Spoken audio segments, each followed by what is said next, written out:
Salut les amis! Aujourd'hui, on plonge dans une ambiance automnale avec une recette incontournable, la pumpkin pie, une tarte à la citrouille sucrée, épicée et qui est servie traditionnellement en dessert pendant la fête de Thanksgiving aux États-Unis. Allez, enfilez votre tablier, c'est parti! Voici ce dont on a besoin.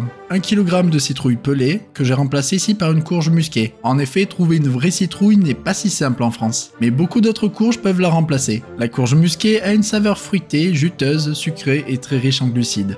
Il vous faut également une pâte sablée, vous pouvez la faire vous-même. De mon côté, j'ai décidé de me simplifier la vie. 3 œufs, histoire de lier tout ça.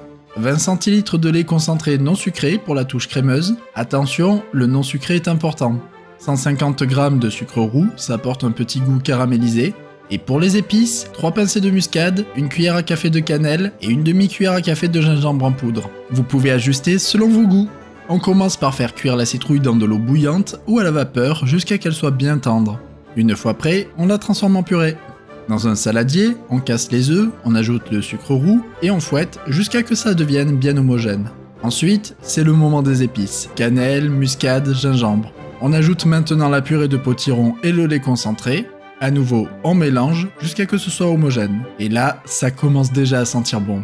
Hop, on verse notre mélange sur une pâte sablée déjà étalée dans un moule. On égalise bien avec une spatule si besoin. Notez que ce n'est normalement pas nécessaire car votre préparation va être plutôt liquide. Et je vous rassure, c'est normal.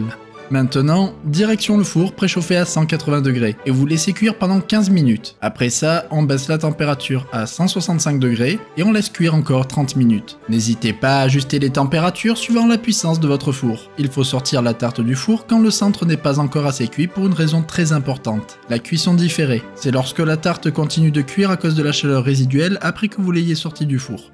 Et voilà, notre tarte est prête. On la laisse refroidir à température ambiante, puis on la met au frigo pour qu'elle soit bien fraîche au moment de servir. Un peu de chantilly pour les plus gourmands, et on est au top. Voilà, c'était notre pumpkin pie. Facile à faire, délicieuse et qui sent bon l'automne.